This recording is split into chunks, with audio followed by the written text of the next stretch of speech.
Hello everyone, how to towards the back with another new video, and in this video I'm going to tell you an app. It's called Mercedo Libre Compress Online.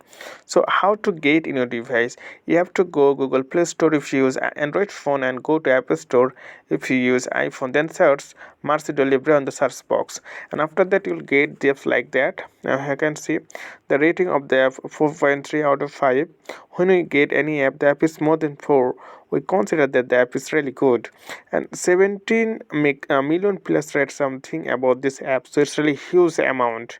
And you can see the rating, the size of the app, 31 megabyte. And you can see 100 million plus people already download this app or use this app. So what you need to do to get this app in your device, so simply tap on the install button. So it takes few time to install in your device. So okay friend, I hope this video was helpful for you. Please consider to subscribe my channel, and thank you for watching the video.